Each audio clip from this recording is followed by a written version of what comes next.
Sim. Uma ótima tarde, então, a todos e a todas. Um ótimo final de tarde, portanto, neste belo tempo de outono. No contexto da pandemia, nosso planejamento estratégico, nós iniciamos hoje o nosso ciclo de debates sobre educação superior no pós-pandemia. Evento pensado, planejado e proposto pelo Colegiado Ampliado da Reitoria, onde pesquisadores falarão sobre ensino superior, sobre pesquisa e sobre universidade. Esse ciclo de debates sobre educação superior é composto por momentos de análise e reflexão sobre o atual cenário e as tendências da educação superior no Brasil. Com a participação de convidados e debatedores reconhecidos por sua contribuição científico-acadêmica, os temas discutidos fornecerão subsídios para a construção de direcionadores estratégicos da universidade no pós-pandemia. Ciclo que contempla 4 tópicos principais: cenário atual do ensino superior brasileiro e perspectivas futuras, com o professor Paulo Baroni, hoje à tarde. Próximo palestra, formação, ou tema, formação de excelência e desafios contemporâneos no Brasil, com o professor Ricardo Terra. Terceiro tema, educação digital e ambientes híbridos de aprendizagem no ensino superior, com o professor José Antônio Marques Moreira. E, por fim, universidade como espaço de formação cidadã, democrática, republicana, com o professor Cláudio Dal Bosco. Temos muitos objetivos com esse ciclo, destaco 2 agora. Trata-se de oportunizar a compreensão do cenário brasileiro atual e discutir com a comunidade universitária sobre os caminhos da educação superior no Brasil. E o segundo grande objetivo, analisar os corolários e as contribuições, bem como os desafios da experiência da pandemia para a educação superior, fornecendo dados e pistas para o planejamento estratégico que estamos em curso realizando na Unicinos. Antes de passar a palavra às pessoas que comporão essa nossa mesa de atividades, eu preciso registrar 2 agradecimentos aqui.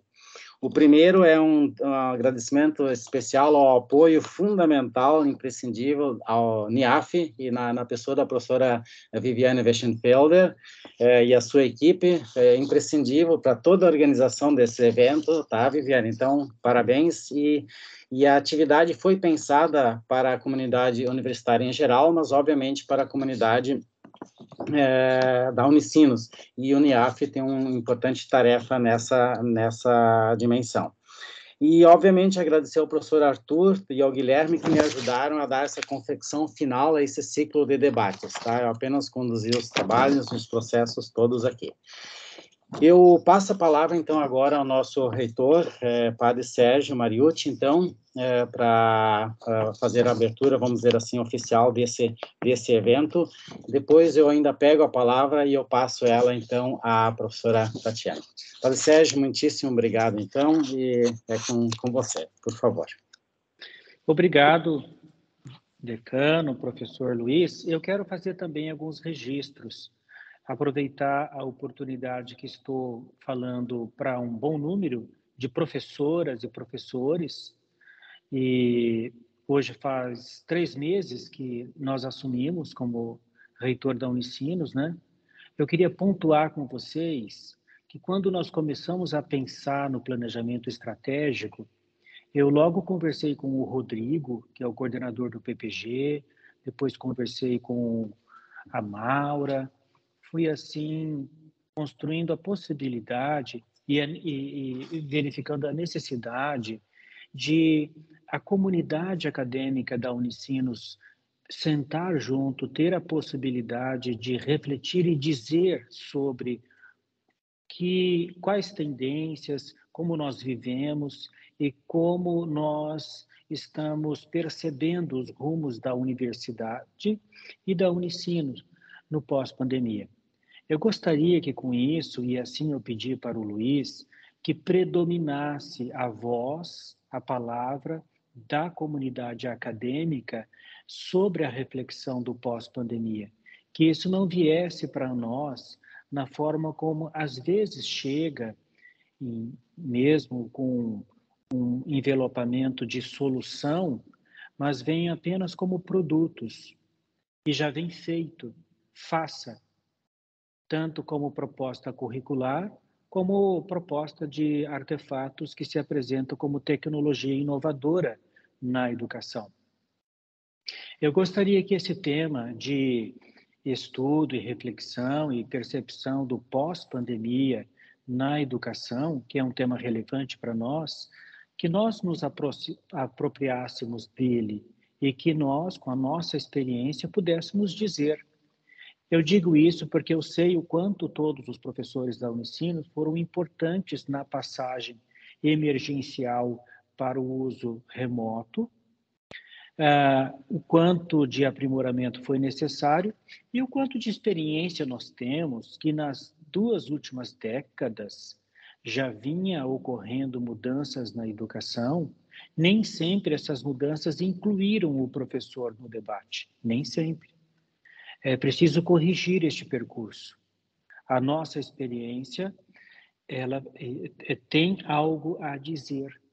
E assim eu pedi para a Escola de Humanidades também, nós não temos uma linha no PPG que estuda especificamente as universidades, mas a pesquisa em educação tem algo a dizer também sobre o pós-pandemia.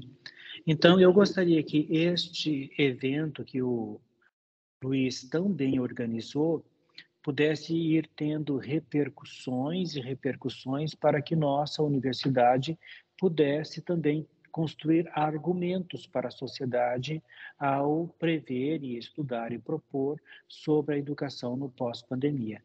A visão da tecnologia é a realidade, artefatos como o metaverso é a realidade, mas o processo de vínculo, de relação e de pessoa na sua integralidade ainda é fundamental na relação tanto da educação básica quanto da relação da educação, portanto, com a civilização. Nós formamos pessoas inteiras para uma sociedade que espera muito de nós. Com isso, eu compartilho um pouco com vocês as minhas motivações e, como disse também o Luiz, isso tudo será um grande incremento em insumo para a discussão no planejamento estratégico. Eu estive um pouquinho na fala do Paulo, hoje no início da tarde, para os decanos, as decanas, os diretores, e foi muito importante, pena que eu tive um evento lá no Palácio do Governador e eu não pude ficar o tempo todo. Mas assim também dou as boas-vindas ao Paulo, agradeço novamente, é um grande amigo da universidade, não é a primeira vez que ele vem, e o Paulo tem muito a nos dizer, eu acho que alguém vai ficar responsável de falar sobre o currículo dele, mas é um homem de grande experiência desde o Conselho Nacional de Educação, a sua presença na Universidade de Juiz de Fora, é um professor, é um pesquisador, é um personagem importante na cena política brasileira, na construção de políticas, da assessoria, consultoria, enfim. Eu prefiro o adjetivo que ele também vai gostar. É um amigo da Unicinos, um grande amigo nosso, e que tem muito a nos dizer. Muito obrigado, Paulo, e com isso, então, dou por aberto esse evento. Obrigado, Luiz. Tá bom. Muito obrigado, Padre Sérgio. Então, agora eu passo a palavra à professora Tatiana Rocha, que é da Escola Politécnica, Unidade Acadêmica de Graduação em Ensinos, e a quem eu agradeço muitíssimo o aceite, tá, Tatiana, de mediar essa nossa atividade, apresentar o Paulo e conduzir, então, o nosso trabalho, então. Sempre lembrando que a Viviane está aqui na nossa retaguarda, então, e tem o chat ali para dúvidas, perguntas, questões, e a palavra, então, é sua daqui para frente, tá, Tatiana? Tá bom, Luiz, obrigada. Agradecer primeiro pelo convite, né?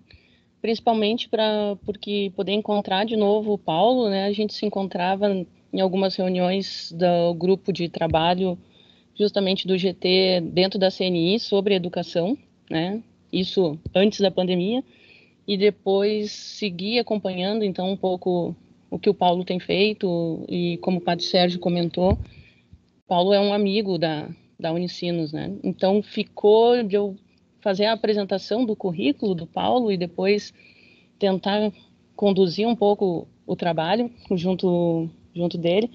Mas, assim, eu teria aqui mais ou menos umas 3 páginas do currículo do Paulo para apresentar. Mas vamos começar, então, falando do Paulo justamente como um amigo de longa data da universidade, né?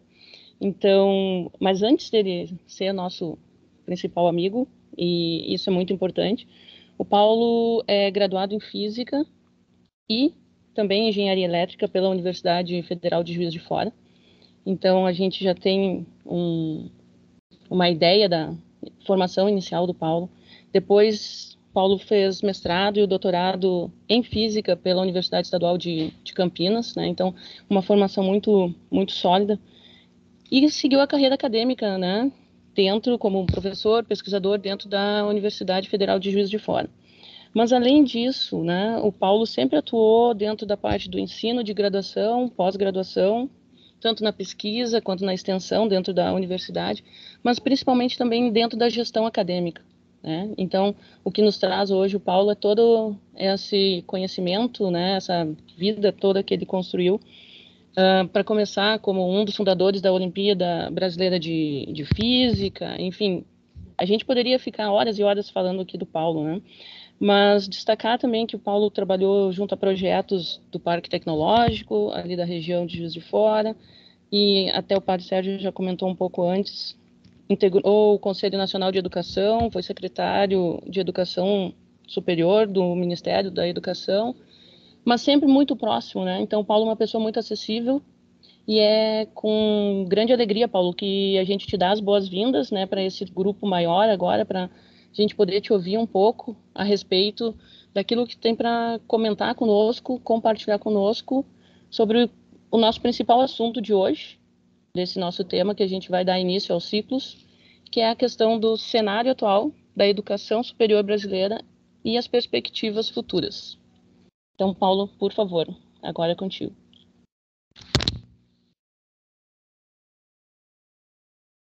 Muito boa tarde a todos mais uma vez. Estou sendo bem ouvido? Tudo certo? Sim, tudo perfeito. Ok.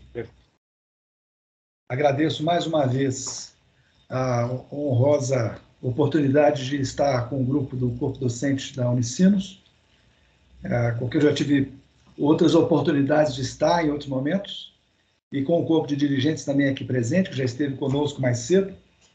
Eu tenho muita honra em ser amigo da instituição, considero que isso também é um caráter distintivo, e, por favor, me mantenham nessa condição, não me deixem sair dessa linha, né? Agradeço também pelas palavras gentis aí da Tatiana, porque nós já tivemos convivência no GT de Educação e Engenharia, que se transformou num negócio mais amplo, engenharia e STEAM.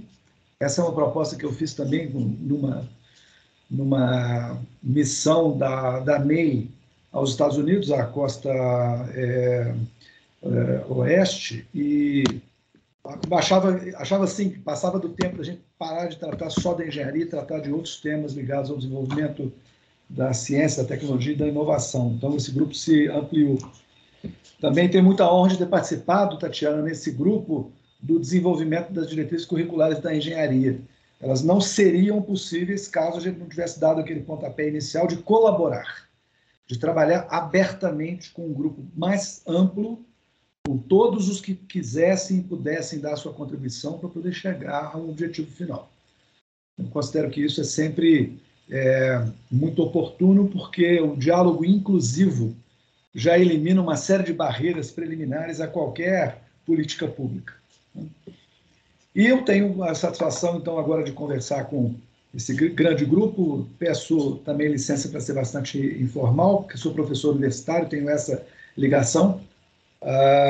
E agradeço muito, mais uma vez, também a alta direção, a administração superior da universidade, na figura do Padre Sérgio, por esse convite, por essa honra de me dirigir a este grupo, que é o grupo pensante ampliado da universidade, que, portanto, é capaz de refletir e é capaz também de implementar formas de atuação condizentes com esse planejamento que está em desenvolvimento a partir de agora, né?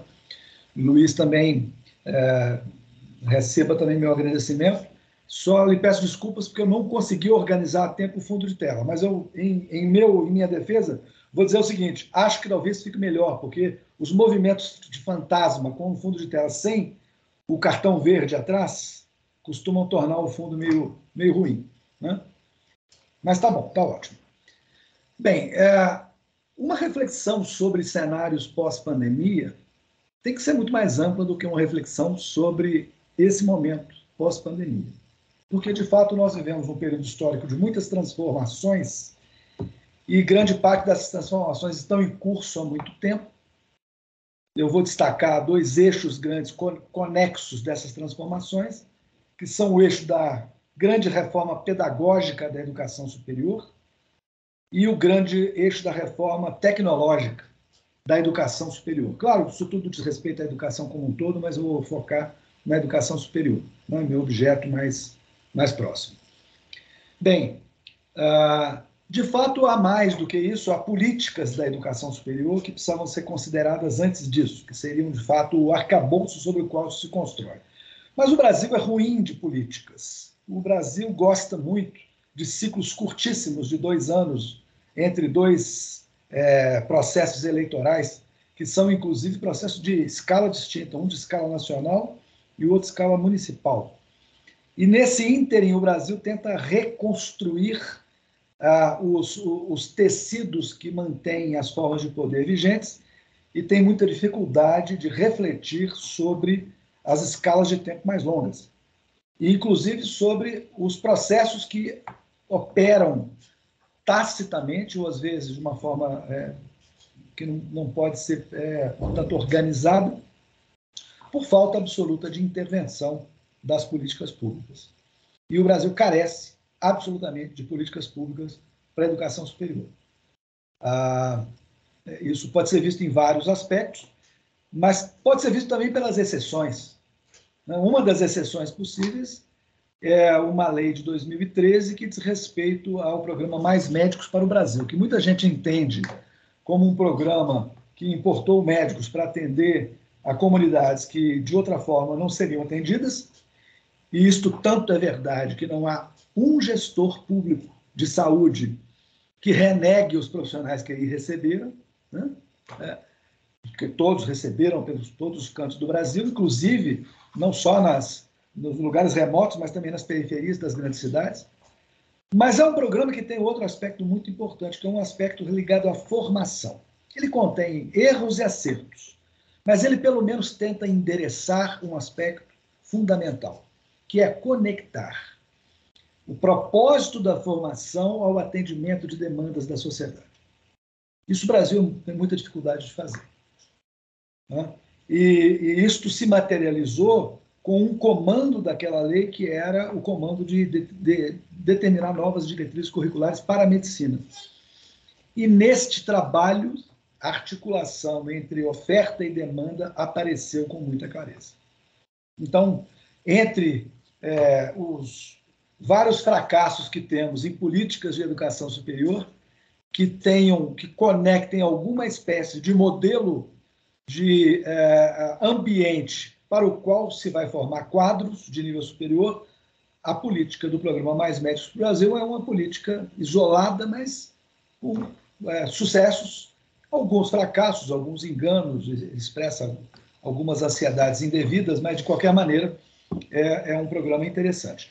Nós não temos tido capacidade, embora tenhamos vozes na sociedade, para aproximar tanto assim o objeto da atuação dos nossos egressos da educação superior com os ambientes em que a gente os forma, né? Uma exceção também é exatamente o grupo de trabalho da mobilização empresarial pela inovação, a que a gente já fez referência, Tatiana e eu, que aproxima indústrias inovadoras das escolas que desejam se aproximar delas e tratar da aproximação, portanto, entre o processo formativo e a sua aplicação social, né? Mas são, de fato, exceções. A gente, no Brasil, não enxerga muito bem essa necessidade, essa demanda. E, portanto, a gente não enxerga coisas simples e óbvias quando focamos este objeto. Uma dessas coisas simples e óbvias é o seguinte: nós temos um enorme contingente de pessoas que frequentam a educação superior. Só para comparar com os números de 1970, nós tínhamos em 70 90 milhões de habitantes, hoje nós temos 210, 212 milhões de habitantes. Então, nós mais do que duplicamos a população. Mas nós tínhamos lá menos de 1 milhão de estudantes do ensino médio.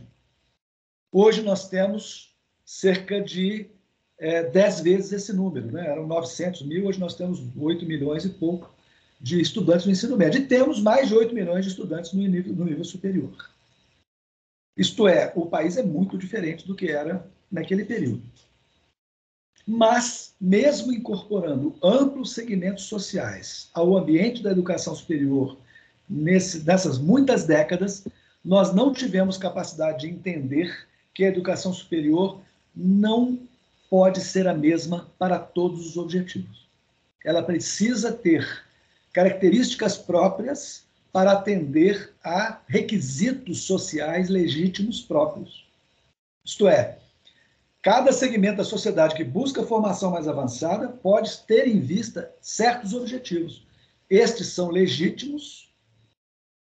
Não estou aqui fazendo a diferenciação que algumas pessoas criticam. A educação para pobre é de curta duração e de má qualidade. A educação para rico é bacharelesca, porque dá acesso aos postos mais bem remunerados da estrutura da economia. Não estou me referindo a isso, estou me referindo ao fato de que é absolutamente legítimo, genuinamente legítimo, que estudantes tenham diferentes interesses, independentemente de sua origem social, e que, portanto, instituições diferentes e cursos em modelos e formatos diferentes possam atender a esses diferentes requisitos.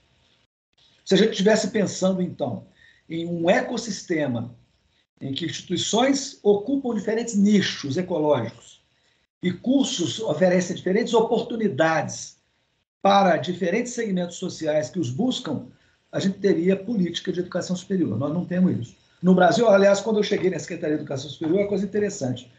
Tudo que falava de política se resumia a relatórios de atividades, especialmente a alguns programas. Quais sejam? O ProUni, excepcional programa, importantíssimo, pela inclusão e por outras razões. Mas, inclusive pela ampliação da abrangência do público universitário, o que é um mecanismo de inserção social muito importante, né? Que faz com que a universidade pense sobre si mesma e saiba trabalhar na diversidade. Excepcional, excelente, mas não é a política. Mas muitos a encaram como a política. Quer dizer, a soma desses programas, por mais importante que seja, um programa como uma seleção nacional para as universidades federais e para muitas estaduais, ou outras coisas, a soma desses programas, por mais importantes que eles sejam, não é uma política. Uma política precisa conectar o objeto da atividade, que é a formação na educação superior, com a finalidade social da formação. E nós estamos longe de fazer isso, a não ser pelas exceções. Então, esse é um primeiro ponto importante. Por conta disso, as coisas surgem no Brasil ou incidentalmente, ou então vêm importadas por outros motivos. Uma das coisas que entrou no Brasil vamos dizer assim, pela ação de uma certa vanguarda, mal compreendida no início e ainda mal compreendida por muitos setores, é exatamente uma reforma pedagógica ampla da educação superior. Alguns antecedentes dessa reforma pedagógica, vou mencionar. Um significativo, quem é da área de engenharias conhece o programa REENGE, que foi lançado lá nos anos 90, exatamente pela FINEP. Como em muitas situações, pela elite da ciência e da tecnologia nacionais, que enxergavam motivação para mudar a educação superior, mas que certamente, pelo âmbito da sua atuação, não alcançavam amplamente as instituições, alcançavam um certo número de instituições de elite também, como é o caso do programa da CAPES, em que a Unicinos está incluída. É uma beleza de programa, não tem nenhuma crítica ao conteúdo do programa. O problema é que ele não transforma, porque ele é um programa de 7 andorinhas. Certo? São 7 instituições selecionadas. Ele é um programa como o programa REENGE, que tem vanguarda doutrinária importante, tem um discurso importante, tem um potencial transformador pela iniciativa vanguardista, mas não são programas que têm escala. Até que veio a LDB de 96, em que, junto com a lei do CNE de 95, se introduziu um conceito de diretrizes curriculares nacionais. Se abandonou o conceito prévio de currículo mínimo. Nesse momento, então, se introduz não uma regra fixa que as instituições têm que seguir para formular seus currículos, mas, ao contrário, uma liberdade, introduz uma liberdade ampla para que as instituições possam diversificar os seus cursos superiores em função das suas peculiaridades institucionais, das especialidades do seu corpo docente, dos interesses de natureza regional, entre outros fatores que são muitos. Não precisam ser aqui todos enunciados. Então, esse é um outro episódio importante da reforma pedagógica. Em curso, eu me lembro que nos anos 2000, eu trabalhei com algumas outras pessoas em alguns projetos junto com a Secretaria do Ministério da Saúde que trata disso, a SEGETS. E lá naquele momento a SEGETS fez um livro, estudou e publicou um levantamento sobre a adesão dos cursos de enfermagem, medicina e odontologia às diretrizes curriculares. E percebeu que a adesão era relativamente baixa. Havia pouca diversidade nos cursos de graduação, havia muita referência ao modelo do currículo mínimo e havia necessidade de induzir a adesão, e por isso se criou um programa chamado, naquela época, PET Saúde, que depois foi ampliado e algumas instituições usam esse programa. Também não tem grande escala, mas é um mecanismo indutor demonstrativo de que as diretrizes curriculares não são automáticas, porque há muitos fatores importantes que incidem nesse problema. Daqui a pouco eu vou falar sobre a avaliação e sobre a regulação, não vou falar nesse momento, mas eu vou dizer que um problema que incide é que a compreensão do Estado sobre as diretrizes curriculares é errada. O Estado entende que as diretrizes curriculares são uma receita de bolo, como nos currículos mínimos, enquanto que as diretrizes curriculares são uma política de incentivo à autonomia institucional. Mais à frente, outros incidentes importantes aconteceram. Um dos incidentes importantes é o programa REUNE, que foi aplicado às universidades federais, mas que induziu também diversidade de formatos. Criou-se, por exemplo, em mais ou menos 30 universidades, programas chamados programas de ingresso amplo, programas de bacharelado interdisciplinar, que tinham terminalidade, mas davam acesso a outros programas complementares num modelo que se assemelha ao modelo do Protocolo de Bolonha. Mais uma vez, havia movimentos interessantes. Um movimento que deve ser notado é um movimento da comunidade científica, materializado num manifesto de 98 da Academia Brasileira de Ciências, com outras sociedades científicas, que lutava pela diversificação da educação superior, pela mudança do formato, pela flexibilização, portanto, por uma reforma pedagógica ampla. Depois disso, houve um movimento de reitores em que um reitor destacado era o reitor Naomar Almeida, então reitor da Federal da Bahia, que é acadêmico respeitado, além de sanitarista respeitado, trouxe o tema ao debate nas universidades federais. Então, nós temos ali e aqui alguns lampejos de uma política de diversificação do ecossistema, quer dizer, uma consideração do ecossistema. Mais à frente, no início da década de 2010, nós tivemos a aprovação da lei das universidades comunitárias, que também introduz um novo elemento de diversificação, tratando essas instituições como instituições públicas não estatais. Por mais que a compreensão desse tema seja frágil no poder público e talvez excessivamente publicista em algumas instituições comunitárias, de fato, isto é um caminho importante para que as universidades comunitárias tenham o seu locus, o seu nicho ecológico no ecossistema. Então, nós temos um conjunto de transformações que vem acontecendo, que vem desenhando um cenário. Nós chegamos a ter na LDB também um primeiro dispositivo de estímulo à educação superior por meio das técnicas de EAD, né? Por meio do processo de educação à distância. Tanto é que tem uma discussão sobre metodologias e modalidades. De fato, modalidade é uma palavra mal definida na LDB. Eu fiz um estudo há 1 ano e meio atrás a respeito disso. Tem um capítulo da LDB que fala sobre níveis e modalidades de ensino. Níveis de ensino são claramente caracterizados, o nível básico e o nível superior, mas modalidades são uma categoria realmente mal definida. E por falta de outra categoria, utilizou-se modalidade para caracterizar a educação à distância. A educação à distância veio crescendo no Brasil, superando uma série de desafios e superando preconceitos, mas também sendo usada por muitas instituições como um mecanismo meramente redutor de custos e, em muitos casos, degradante da qualidade. Inclusive com má apropriação das tecnologias disponíveis já no momento da primeira introdução. A internet, por exemplo, é um meio que permite interatividade. E os sistemas de educação à distância, desde o início, são quase exclusivamente unidirecionais. Eles são pouco bidirecionais.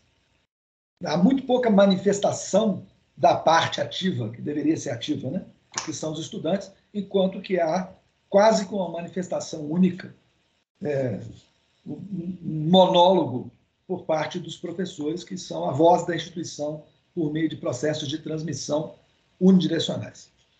Então, esse cenário todo vem se desenhando, a tecnologia vem se transformando complexa. Vocês todos conhecem mecanismos que permitem monitorar, por exemplo, o trabalho dos estudantes em módulos de aprendizagem de educação à distância, indicar, por meio de testes, pontos de atenção, reestudo, etc. Começou a haver um certo incremento de mecanismos que começaram a tornar a educação à distância um pouco mais, vamos dizer, à altura dos meios tecnológicos disponíveis. Mas, ainda assim, para uma instituição de grande porte e de grande atividade intensamente acadêmica, a educação à distância sempre foi algo secundário. Chega a pandemia. Quer dizer, na verdade, a transformação digital da educação superior é uma realidade em muitos países, há muito tempo. Mas quando chegou a pandemia nos obrigou a enxergar uma realidade que, eventualmente, nós não enxergávamos. Este meio de transmissão que nós estamos usando aqui agora, por exemplo, era usado antes, muitos de nós tínhamos o hábito de usá-lo, mas usávamos muito menos do que o razoável, do que, eventualmente, o que poderia ser utilizado. E também, em alguns casos, não usávamos para certas atividades. Não usávamos para aulas. Havia quem usasse. Por exemplo, eu fui uma vez numa banca, num programa de ciência de materiais na Unesp, no interior de São Paulo. Era um programa multicamp, e nesse programa, cada um dos campos tinha uma sala própria de teleconferência, e as disciplinas eram transmitidas, eram oferecidas numa cidade, e transmitidas para as outras cidades. Havia muita gente que já usava isso nos anos 2000, antes de 2010. Mas isso não era generalizado.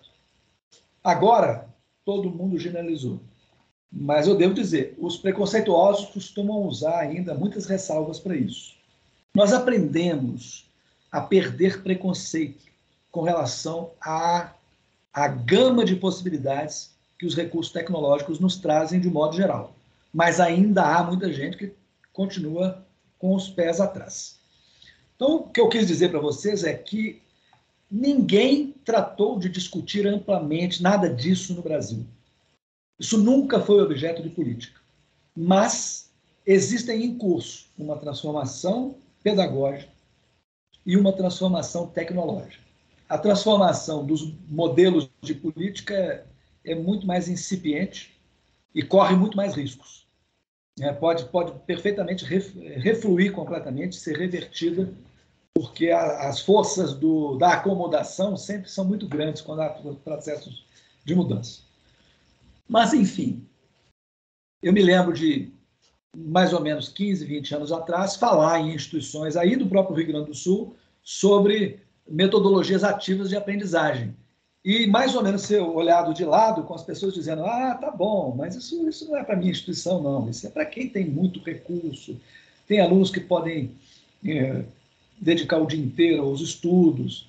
E, portanto, é muito melhor eu ficar mesmo no meu esquema aqui de aulas convencionais, né, unidirecionais, do que em qualquer outro modelo. Hoje, esse ambiente mudou. Há, inclusive, diretrizes curriculares, como as da medicina, que exigem a aplicação de metodologias ativas. E não há uma instituição que não tenha, pelo menos, esse discurso de que trata de metodologias ativas. Hoje é muito mais perceptível que os estudantes precisam trabalhar pela sua formação. Um curso superior não é um conjunto, uma minissérie que passa em várias temporadas, não é um conjunto de episódios a serem assistidos, mas, ao contrário, é um conjunto de atividades que permitem desenvolver competências pelo trabalho, pela atuação ativa. E o papel dos professores, portanto, se torna distinto em cada momento. Eu me lembro que, como essas coisas são difíceis de implantar, me lembro que quando visitei o prédio novo, entre aspas, já não é mais tão novo, de Porto Alegre, com o Gustavo, aí o Gustavo me falou, me mostrou o modelo das cadeiras, me mostrou como é que foi o design das cadeiras, qual era o objetivo e tal, e me mostrou um problema, falou que tinha um problema. O problema é que tinha que desmontar a montagem toda e impedir a faxineira de colocar tudo no lugarzinho certo, porque senão isso era um indutor do comportamento típico na sala de aula, né? E eu lembro que eu falei com ele que tinha um outro problema, que era na mesinha do professor. Esse comentário foi feito lá naquele momento, exatamente para poder demonstrar o seguinte: há muitas forças que tentam retornar às condições originais se a gente não insistir muito com as transformações. Isto é complexo, não é nada simples, diz respeito a cada um de nós mudar o seu modo de trabalho, eventualmente diz respeito a cada um de nós aprender muito mais coisa do que a gente já sabe, porque esse mundo da pedagogia é complexo, é um mundo que tem muito conteúdo que nós não conhecemos preliminarmente. A pedagogia, eu quero dizer assim, a aprendizagem, a avaliação e uma série de outras questões importantes ligadas com isso. E metodologias há muitas, e é preciso dominá-las tecnicamente para aplicá-las. E, portanto, nesse ambiente, é necessário que a instituição trabalhe de uma forma ativa. Quer dizer, se não vem um sinal claro da política, ou vem sinais esparsos, por outro lado, no âmbito institucional, os sinais precisam ser claros. Então, nós estamos nos transportando agora do âmbito da política que não existe para o âmbito da instituição que precisa atuar. Então, as transformações que nós estamos vivendo se aprofundaram no período da pandemia e vão se tornar mais aprofundadas mais adiante. Eu vou abrir um parênteses para poder falar do filho de uma amiga minha que estudava nos Estados Unidos quando, em 2020, começou a pandemia. Bom, o FII da instituição é caro, né? A anuidade que o estudante desses paga é cara. Existe uma cultura nos Estados Unidos de morar no campus, né, para as instituições tradicionais, e existe uma cultura muito ampla de quais devem ser os modelos que devem seguir as universidades lá, né? Quando entrou a pandemia e as instituições fecharam e começaram a fazer educação online, então, imediatamente, o modelo começou a ser questionado, inclusive do lado dos custos, inclusive do lado da necessidade de ter a permanência o tempo todo no campus. Então, vejam que esse é um paradigma antigo da educação superior americana, e as pessoas colocaram em questão esse paradigma. É claro que nós também precisamos botar em questão outros paradigmas aqui. Se vocês forem procurar qualquer exercício para estudar tendências da educação superior nos últimos anos, nós vamos encontrar uma série de estudos, até as consultorias internacionais, tipo a Ernst Young, tipo a McKinsey, fazem estudos desse tipo e apontam tendências, tanto as matrizes quanto as suas filiais brasileiras. Mas há muito mais gente que faz reflexão a partir disso, ou não, ou independentemente. E todas essas tendências dizem respeito a um conjunto de coisas ligadas às transformações tecnológicas, ligadas a certos padrões importantes para a formação contemporânea e ligadas a certas liberdades que precisam ser assumidas na conexão entre o mundo educacional e o mundo do trabalho. Eu vou falar de algumas dessas. Ensino híbrido, distribuição de conteúdos por meios online, uso de bibliotecas eletrônicas, o uso de recursos remotos de todo tipo, né, síncronos e assíncronos, para poder disponibilizar materiais pedagógicos, né, objetos de aprendizagem, tudo isso é conhecido de vocês, é um conjunto das tendências.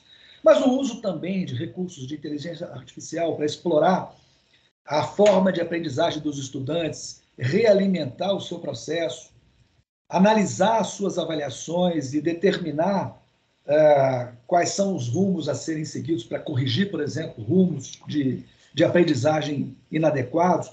Bom, isso é um conjunto de tendências de transformações tecnológicas. Daqui a alguns dias nós vamos estar usando essas ferramentas, quem já não usa. Não? Daqui a alguns dias elas vão estar disponíveis, vão estar muito mais abertas, muito mais amplas. Isso aconteceu na pesquisa também, tá? Eu me lembro de ter visitado um centro, o Watson da IBM, em São Francisco, e eu me lembro o seguinte, uma parte do trabalho que eu fazia quando fazia pesquisa científica era ter que desvendar na literatura trabalhos análogos, procurando por palavras-chave, procurando por técnicas similares, procurando por autores. Todos vocês conhecem essas formas de busca e usam cotidianamente. Só que acontece que um único sistema desse de inteligência artificial é capaz de fazer esse trabalho inteiro em pouquíssimo tempo e entregar para um cientista que usa isto como base para começar o seu trabalho de uma forma que ele possa ser também muito melhor aproveitado, de uma forma muito mais criativa, muito mais inteligente do que simplesmente cuidando do garimpo das informações, né? Do data mining, né? Sem ter que garimpar a informação. Alguém pode garimpar isso automaticamente. Então, acontece na ciência, acontece na educação, as transformações tecnológicas são visíveis e são cada vez mais próximas de nós. Né? Então, esse é um conjunto de tendências. Um outro conjunto de tendências eu posso identificar como um conjunto que é anterior a este atual, né? mas que tem reflexos agora. É um conjunto de debates sobre em que deve se constituir a educação. Lá na Constituição brasileira já está presente vamos chamar assim, um tripé. O tripé que conjuga a preparação, o desenvolvimento, primeiro, o desenvolvimento dos potenciais de cada pessoa. Segundo, a preparação para a vida em sociedade, a cidadania. E o terceiro, a preparação para o mundo do trabalho profissional. Esse tipo de tripé está presente lá. A reflexão do Jacques Delors, na virada do século XX para o século XXI, dizia que havia 4 pilares para a educação do século XXI. O pilar do aprender a ser, que diz respeito ao desenvolvimento dos potenciais pessoais, da identidade, de aspectos que dizem respeito ao próprio indivíduo, a sua percepção de si mesmo, né? e as suas competências próprias, numa leitura rápida. Né? Há um próximo pilar, que era o aprender a conviver, que diz respeito à interação com os outros indivíduos, em todos os aspectos, que diz respeito, inclusive, a desenvolver empatia, solidariedade, visão do bem comum, sustentabilidade, e uma série de outros aspectos que têm a ver com compreender o mundo de forma mais ampla do que apenas o indivíduo e, portanto, aprender a viver nesse mundo compartilhado, aprender a alteridade, né? Aprender a tolerância, entre outras coisas. Um próximo pilar que eu aprender a conhecer, que eu diria que talvez se encaixe na concepção mais tradicional da educação, à primeira vista, mas que também se amplia, porque também inclui não só a cognição pura e simplesmente, mas o aprendizado da cognição permanente, né? Que muitas vezes tem que se fazer ou por interações sociais ou por conta própria, né? Em processos de educação ao longo da vida. E o aprender a fazer, que diz respeito a desenvolver as habilidades que materializam as competências ideais, né? Então, esse conjunto de 4 competências, hoje se traduz na linguagem, por exemplo, das empresas, do RH, ou até da educação básica, por atores que são mais contemporâneos e por autores que são mais contemporâneos, a discussão sobre as competências socioemocionais ou as soft skills ou qualquer coisa desse gênero que compõe um conjunto de competências que dizem respeito à capacidade de interação, à capacidade de respeito ao outro, e entre outras coisas, de comunicação, que são adquiridas também de forma sistemática quando os processos educacionais são desenhados para isso. Então, esse conjunto de tendências, eu diria que é um conjunto de tendências sobre em que constitui a educação. E o outro conjunto de tendências diz respeito a uma relação importante entre trabalho e formação, que dá origem, por exemplo, à segmentação inteligente. Não é fragmentação, é a organização segmentada, modular, inteligente, de forma integrada dos currículos, que permitem a aquisição progressiva de competências que podem dar origem a certificações intermediárias e a habilidades que permitem migrar para o mercado do trabalho antes da formação completa.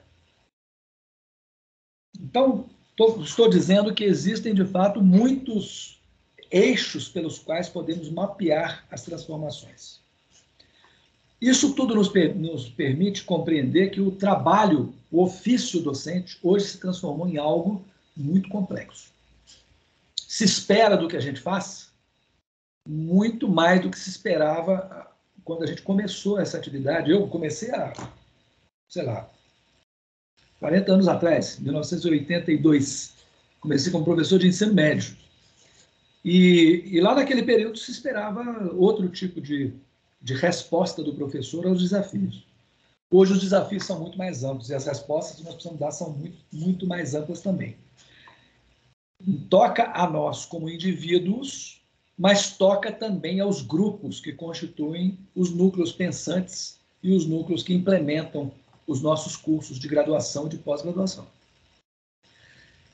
Ter a capacidade de enxergar mais amplamente do que o universo próprio de cada indivíduo é absolutamente necessário para sobreviver nesse ambiente. E, aliás, a falta dessa capacidade, eu diria que é um dos principais defeitos brasileiros. Quase todo mundo só enxerga o seu tamanho de universo, a sua bolha, como se diz hoje, e ignora a existência das outras. É mais ou menos como a frase que eu vou dizer para vocês, que eu já ouvi mais de uma vez, e eu vou, por mais chocante que possa parecer, vou reproduzir aqui. A PUC não é uma universidade pública, mas é boa. Dizia isso um colega meu de Universidade Federal, que era estudante de doutorado na PUC do Rio de Janeiro, referindo-se àquela universidade. Quer dizer, eu conversei sábado com o grupo da Iniciativa Parlamentar para a Ciência e Tecnologia brasileira. Entre essas pessoas estava lá um reitor de Universidade Federal, um cara absolutamente esclarecido e que tem visão ampla. Mas ele só enxerga o ambiente das universidades federais. Não enxerga outro ambiente. Não consegue entender que existe outro mundo. A dificuldade que a gente tem de entender, estou falando disso para ficar claro para vocês, porque vocês estão do lado que não é entendido pelas públicas. Aliás, todos vocês devem ter experiência com isso. Então, entender isso, perceber que quando a gente não consegue sair da bolha, é muito mais difícil, e esse exemplo acho que ele deixa tudo muito claro. Sem entender isso, é impossível avançar em todos os caminhos de qualquer reforma pedagógica ou tecnológica ou ligada ao mundo do trabalho ou à concepção de educação. Entendendo isso, nós temos a ferramenta para dialogar e para poder estabelecer, portanto, as ligações que vão nos tirar de uma posição, vão nos levar para outra posição. Eu sei que a experiência da Unicinos é muito mais antecedente em vários aspectos nesse tema do que a de outras instituições, mas ainda assim, a gente sempre tem um corpo docente muito amplo. A gente sempre tem estudantes de pós-graduação que são induzidos, até pela natureza dos programas, a enxergar só o seu microcosmo. E a gente precisa sempre levantar e olhar para o campo de uma maneira mais ampla. Eu, de fato, quero compartilhar aqui com vocês a experiência de quem passou por uma universidade pública para se formar na graduação, foi para uma outra universidade pública muito aberta e muito americanizada para fazer a pós-graduação, voltou para a universidade pública para desenvolvê-la, mas teve a chance não só de ver o crescimento de uma universidade que era inexpressiva, mas também de interagir com outras, especialmente quando eu fui para o CNE. Aí sim, é claro que conta um pouco da disposição para fazer isso, mas aí sim, eu entendi claramente que o mundo das universidades brasileiras é muito mais amplo do que aquele que eu conhecia mais de perto, notadamente o mundo das universidades comunitárias. E esse é um mundo em que o professor não é só um profissional, ele é um profissional, como é nas universidades federais também, mas ele também é uma pessoa empenhada na defesa do modelo do trabalho que ele desenvolve. E esse modelo está conectado ao modelo de instituição que ele habita. Então, se esse modelo é o modelo de uma universidade comunitária, que tem uma escolha por ser uma instituição que faz pesquisa, que faz uma interação com o meio, com agentes econômicos, né, com o meio empresarial, que é profícua, que tem uma visão mais ampla da sua missão acadêmica, que não é uma missão tecnicista, mas é uma missão universitária, no sentido mais amplo da palavra. Aliás, isso lembra a missão jesuíta nos primeiros tempos no Brasil, né? Então, se é essa a instituição, e se nós estamos falando de docentes dessa instituição, então os docentes têm um modelo de trabalho e um modelo de percepção deste mundo que precisam vamos dizer assim, investir nas transformações a que eu fiz referência, mas investir de forma a não permitir que a ilusão de qualquer atropelo de curto prazo determine uma reação imprópria. Isto é, precisamos sempre nos orientar pelos fundamentos, pela inserção no ambiente que estamos, pelo papel profissional que desenvolvemos nesse ambiente, que não é qualquer ambiente, é um ambiente de uma instituição comunitária, é especialíssimo, é uma experiência a ser preservada com todas as forças no Brasil, e é um ambiente que requer muito espírito de inovação naquilo que precisa de inovação e muita referência à essência naquilo que depende do DNA institucional. Bem, o futuro pós-pandemia vai ser um futuro difícil para todos nós. Retomar a atividade econômica no Brasil é difícil. Nós temos muitas indicações que a retomada sempre tem sido mais lenta do que o imaginado. Mas há alguns sinais.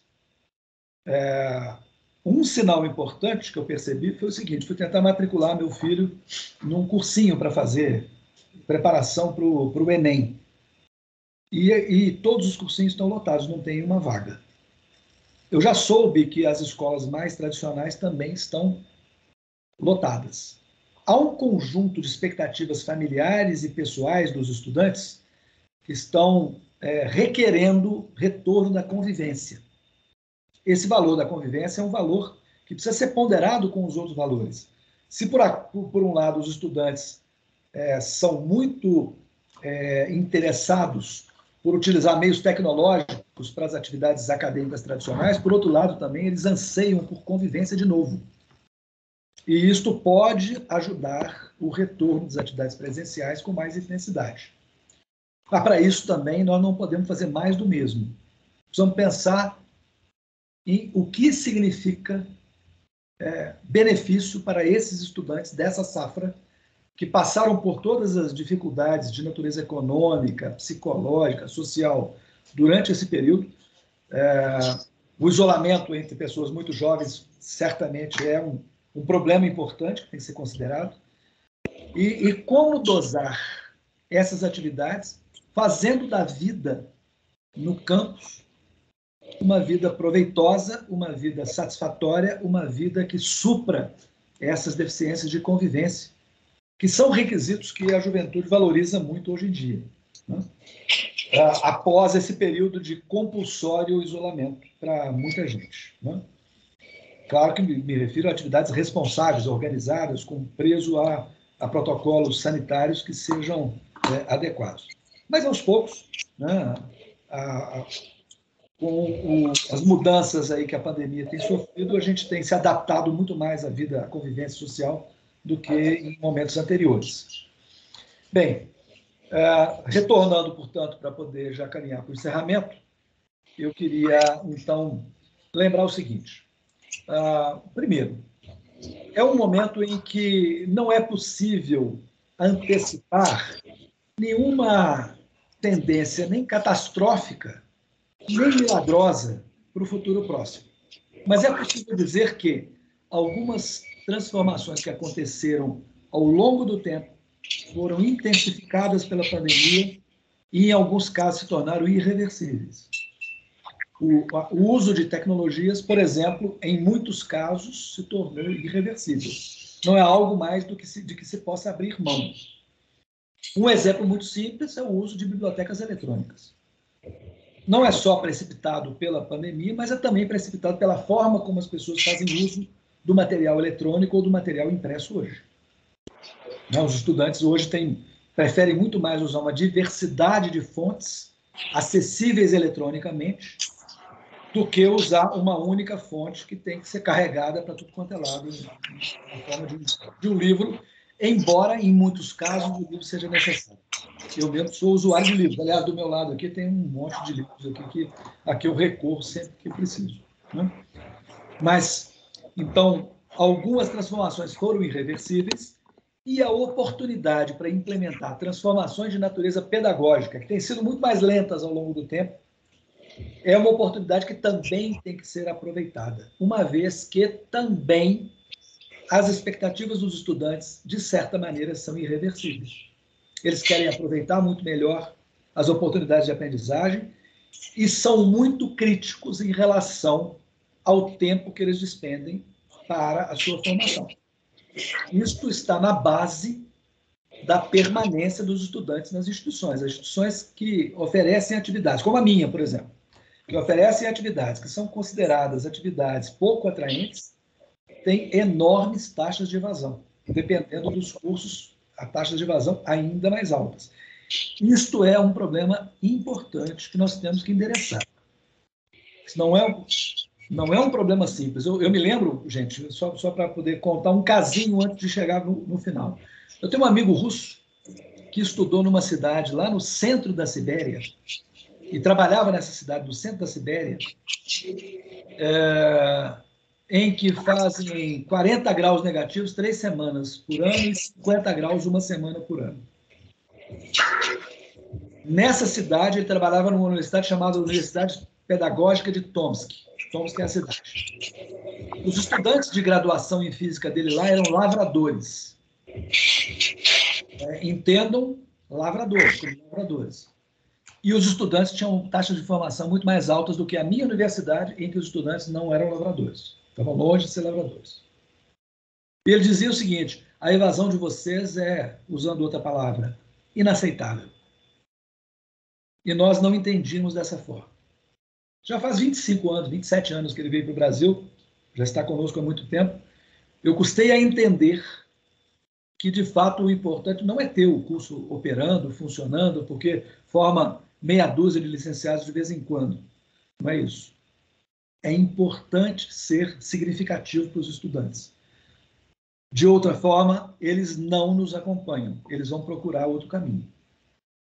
Então, as expectativas deles se aguçaram no quesito objetividade no período da pandemia. É preciso respeitá-los. É preciso entender que não é simplesmente ir na onda.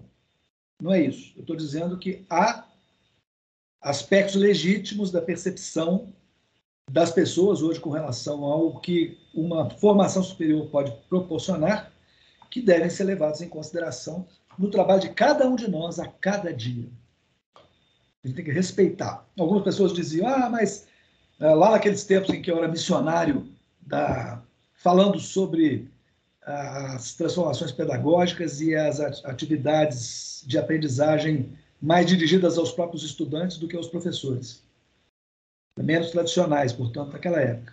Algumas pessoas diziam, não, isso não é para a minha instituição, isso é para a instituição sofisticada, com o público sofisticado. Eu digo mais ainda, para o estudante brasileiro que tem pressa de alcançar alguma posição que lhe permita superar as suas dificuldades sociais, é muito respeito ao tempo de que ele dispõe. E muito respeito, portanto, ao tempo em que nós convivemos com ele. E isso significa que valorizar a atividade dele, ao invés da audiência dele, é muito mais significativo do que nós imaginamos. Eu queria, então, caminhar para encerrar. Prometi ao Luiz que ia ficar no máximo 50 minutos aqui com isso, falando para vocês, para poder ouvi-los também.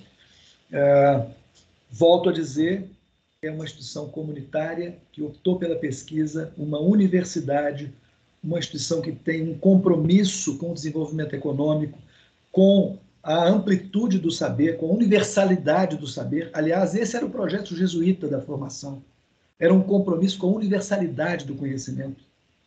Essa é uma instituição que não despreza nada de si mesma, mas que aproveita tudo de si mesma para poder alcançar, inclusive, os objetivos nobres, porque não são menos nobres, de oferir receitas em outras frentes que não seja a venda de matrículas. Porque a venda de matrículas é importante, mas a venda de matrículas está longe de ser a atividade fim de uma instituição que é central na sociedade do conhecimento. Muito obrigado. Obrigada, Paulo. Sempre é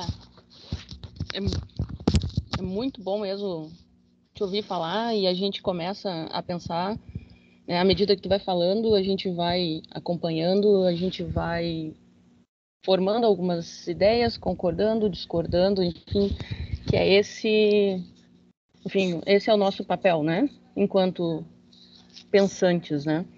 Eu fiz aqui várias anotações. Eu tenho um caderninho aqui do lado, porque eu sou do papel também, assim, eu tenho que ter o meu papel aqui do lado para ir anotando minhas coisas. Mas eu queria começar, talvez, sobre esse último ponto, né, ou pelo menos por essa parte mais final que tu comentaste, que é justamente essa questão do nosso foco no aluno, ou, enfim, no indivíduo, né, que a gente precisa respeitar o tempo do nosso indivíduo, a gente precisa ter uma atenção com ele no todo da nossa formação. Daí eu vou vir de trás para frente no tempo todo, na tua fala como um todo, porque começando a partir do que tu falaste agora no final, a gente chega a uma conclusão de que, dada as transformações, elas estão ocorrendo com o passar do tempo. Isso é ponto, né? A pandemia acelerou, a gente foi exposto a algumas questões que talvez demorasse um tempo maior para a gente ser expostos, mas ela deu uma acelerada. E com isso, a gente tem uma ressignificação do nosso papel enquanto professor, vamos pegar pela parte do professor, e a gente precisa enxergar, a gente precisa enfocar, e aí eu acho que a gente concorda nesse ponto, é justamente de como que a gente vai reafirmar esse nosso lugar de educadores, o nosso lugar da educação, como um instrumento formal na formação desses nossos alunos, ou desse indivíduo que a gente está trabalhando. E aí eu acho que 2 pontos que tu comentaste, que é justamente a gente precisa preparar esse indivíduo para a vida, né? Para a sociedade, trazer o mais próximo da realidade. E aí eu fui, esses tempos eu estava lendo algo que tu já havia comentado também, que é justamente isso, é trazer essa proximidade daquilo que a gente faz com o nosso aluno para a realidade que ele precisa. Então, é dar um significado para aquilo que ele está aprendendo. Que a gente precisa trazer para esse indivíduo que a gente está formando, que a gente vai entregar para a sociedade, e de que forma a gente vai fazer isso. Porque, de uma maneira ou outra, o que acontece é que nós todos, e aí vou me aventurar por uma área que não é a minha, né? Que eu venho da área técnica, mas nós somos seres sociais, né? E dessa forma a gente tem que aprender, e a gente aprende a partir de relações. E aí, claro, eu me inspiro obviamente nos filhos, eu vejo como eles aprendem, e eu acredito que é basicamente isso, em termos de transformação pedagógica ou transformações pedagógicas que a gente está falando, é justamente entender essa forma de como a gente aprende a partir das relações. Como que a gente traz isso nesses momentos de transformações? Como é que a gente traz isso? Como é que a gente transforma tudo isso para as nossas políticas públicas, né? Como tu bem trouxe. Então, por isso que eu disse que eu ia de trás para frente, né?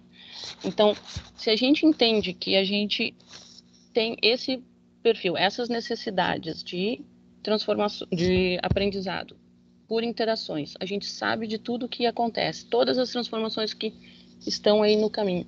Como que a gente traz isso para as nossas políticas? Como que a gente consegue trazer isso para transformar efetivamente, e aí pensando no nosso cenário, obviamente, de educação em termos de Brasil.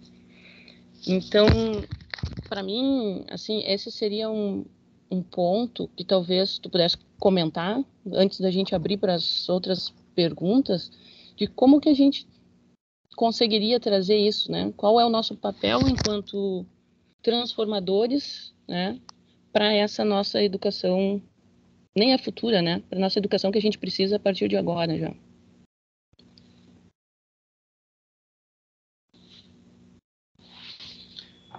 Bom, Tatiana, eu acho é uma pergunta importante, mas veja, você está pensando na transição de baixo para cima, né?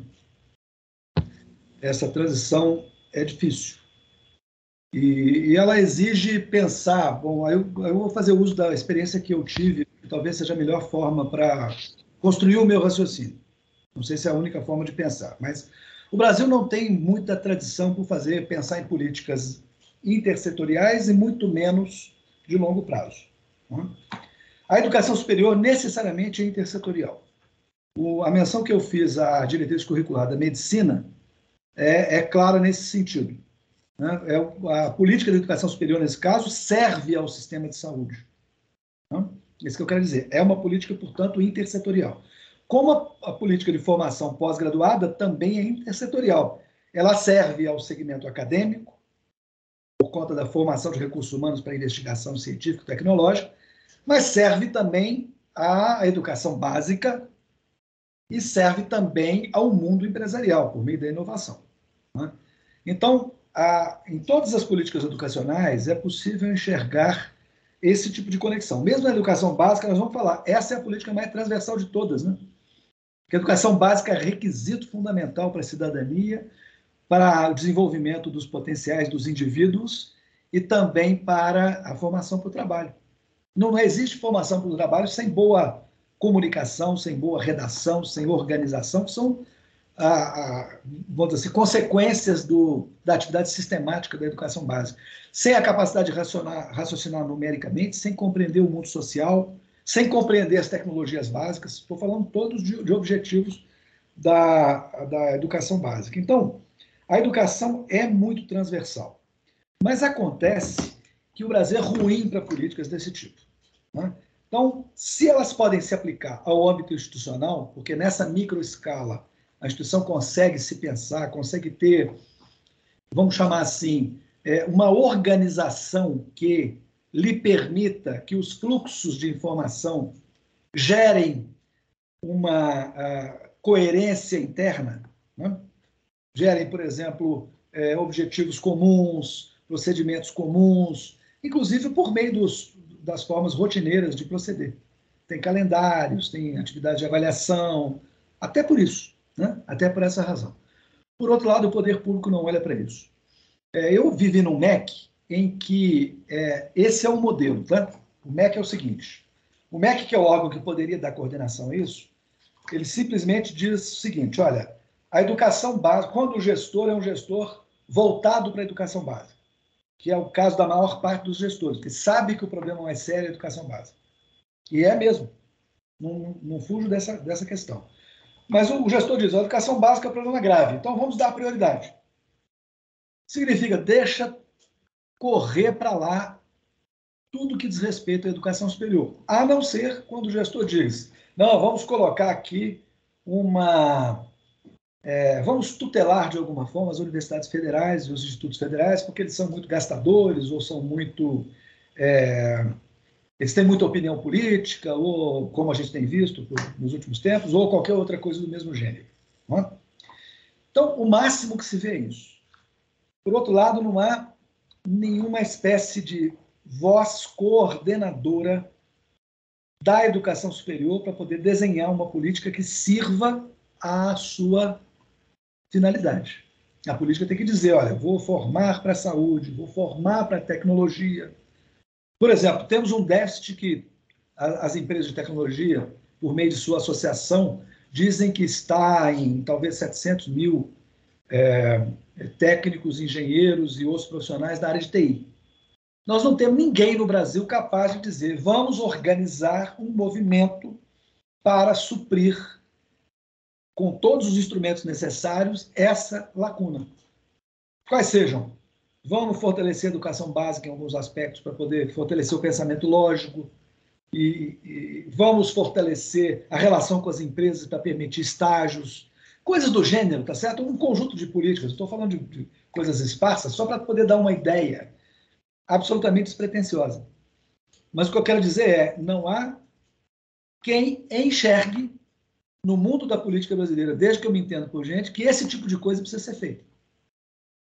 Às vezes você encontra um ator isolado, Vladimir Pirrói Longo, lá na FINEP, nos anos 90.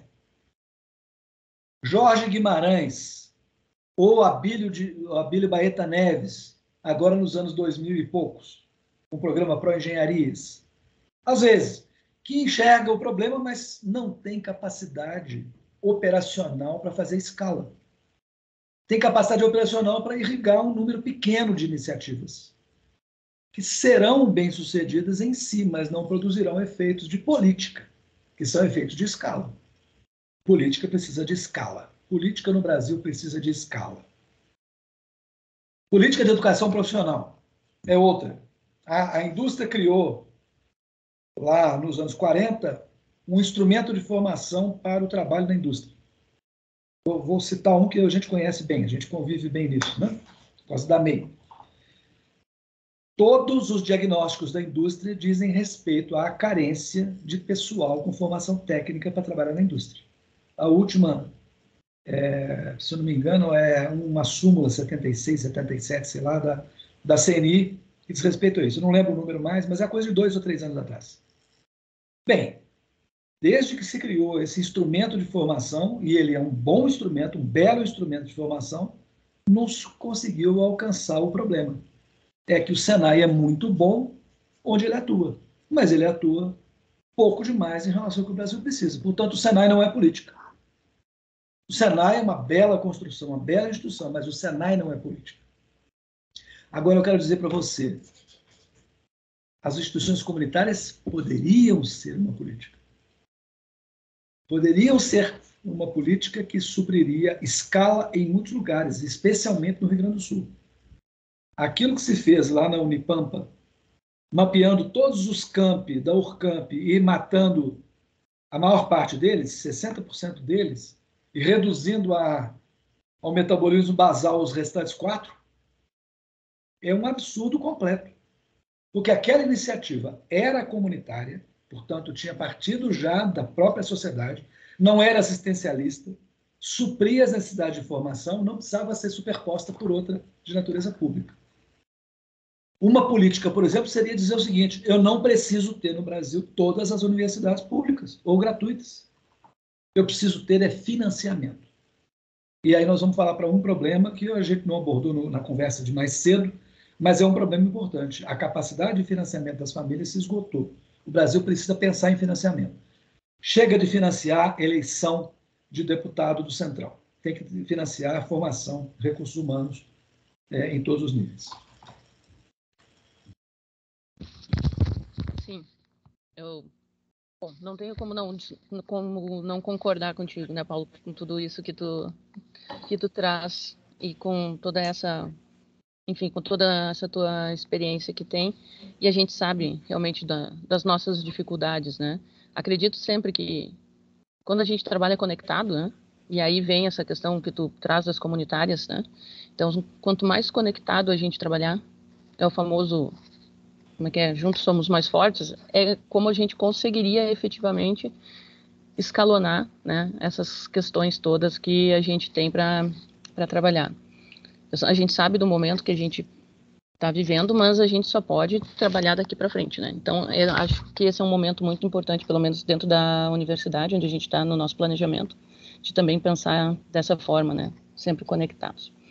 Mas, enfim, eu tenho aqui que abrir para as pessoas também perguntarem, para não ficar monopolizando, né? O Luiz disse que eu tenho que abrir para o público fazer perguntas, e aí o pessoal, se quiser, pode abrir seu microfone, enfim, sua câmera para fazer a sua pergunta ou colocar ali no chat. Então, a partir desse momento, por favor, manifestem-se quanto às suas questões. E o Celso já levantou a mão, então, por favor, Celso. Então, boa tarde, professor Baroni. Boa tarde, colegas. Queria parabenizá-lo, parabenizar a iniciativa. Excelente momento, né? É um grande momento de rediscussão da universidade em geral e da própria universidade, a nossa, que nós trabalhamos. E eu achei que a sua palestra trouxe uma série de elementos, né? A gente poderia desdobrar em várias questões interessantes e importantes. E eu, enquanto o senhor falava, eu fiquei pensando em algumas questões, até escrevi aqui no nosso chat, quanto ao perfil do estudante da Unicinos, né, que é um perfil bastante diferenciado do estudante de universidade pública. Eu não sei dizer exatamente o percentual, mas eu acredito que grande parte dos nossos estudantes são trabalhadores, né? Então, esta relação que na universidade pública o jovem tem em estar no campus e aproveitar o campus, isso é uma minoria dos nossos alunos, me parece, vocês podem me dizer o contrário. Estou aí, sou professor há 24 anos já na Unicinos, tanto é que a maior parte dos nossos estudantes estudam à noite, né? Então, esse público, ele precisa de políticas agora que levem em conta as novas tecnologias, naturalmente. Né? E eu acho que a gente teve um grande aprendizado, a Unicinos teve um grande aprendizado, e eu acho que a gente fez uma proposição muito correta nesse semestre agora, de oportunizar salas de aulas simultâneas, encontros presenciais, porque sabe qual o que eu temo nesse momento? É que a gente se agarre no presencial agora como a tábua de salvação do ensino superior e da Unicinos. Eu acho que a gente vai estar num caminho equivocado. Essa é a minha opinião. Eu estudo esse tema já há muitos anos, aproximadamente uns 30 anos, o tema das tecnologias, das mutações na sociedade, na subjetividade. Então, eu acho que a gente tem que fazer essa discussão com muita profundidade, com muito cuidado, porque as decisões que nós fomos tomar daqui para frente não são decisões que terão impactos muito mais decisivos do que algumas que nós tomamos alguns anos atrás, vista a situação da nossa universidade nesse momento. Então, eu acho que nós fizemos opções extremamente interessantes, eu diria geniais, que é, por exemplo, a sala de aula simultânea. A sala de aula simultânea, não sei se o senhor conhece essa experiência, essa ideia, permite que o aluno que queira estar presente no campus, ele vá, e permite que o aluno que, por razões de trabalho, de transporte, etc., possa assistir às suas aulas a partir de casa ou de outro lugar, etc. A questão que se coloca é como nós, professores, vamos nos apropriar dessa tecnologia. Dificuldades estão tendo, dificuldades terão, mas nós precisamos avançar nesse caminho. Era um pouco isso que eu queria colocar. Eu acho que esse vai ser um grande debate, porque qual é o modelo de ensino que nós vamos optar daqui para frente, não é? E eu acho que o modelo de ensino ele tem que ser capaz de dar conta da enorme diversidade que nós temos hoje na universidade comunitária, na universidade, na Unicinos, que nós temos como perfil dos nossos alunos, que é muito diferente do perfil das instituições públicas, não é? Então, é isso, assim, era um comentário, uma pergunta, para ver o que o senhor acha, porque eu achei em determinado momento que o senhor fez um tensionamento para o encontro presencial, e eu fiquei pensando, o encontro presencial da nossa universidade, ele não tem essa... não digo de todos os alunos, e nós temos que oferecer para uma parte deles, mas nós não temos esse perfil de aluno que permite o convívio no campus, passar o dia todo. Esse é nosso aluno, ele trabalha o dia todo, ele vai correndo para o campus, ele sai do campus, ele vai para casa, ele dorme, outro dia ele acorda, trabalha, etc. Então, enfim, é um pouco por aí, assim, minha observação e esse questionamento. Gostaria que o senhor pudesse abordar um pouco essa temática. Obrigado, Celso. Talvez não tenha me feito entender com clareza. O que eu disse é o seguinte: esse estudante mesmo, ele quer encontrar os colegas alguns dias. Ele quer encontrar. Você pode ter certeza. Inclusive porque lá são pessoas da mesma faixa etária, são pessoas parecidas nos seus hábitos sociais, é ali que ele estabelece algumas relações sociais importantes. Ele precisa encontrá-los de vez em quando. Ele estava impedido de fazê-lo, porque não havia atividade alguma.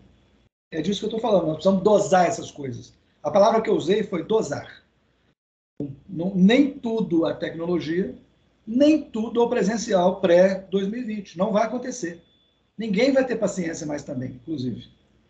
Aliás, eu me lembro, tenho um filho que está fazendo mestrado agora. Um dos meus filhos está já fazendo mestrado. Na graduação, ele dizia: eu quero mudar para o curso EAD, porque eu não aguento ficar ouvindo 2 horas de aula do professor. Realmente, eu me lembro que a última vez que eu mesmo consegui assistir muitas aulas assim continuamente foi quando esse meu filho ia nascer. Não tinha nem nascido ainda.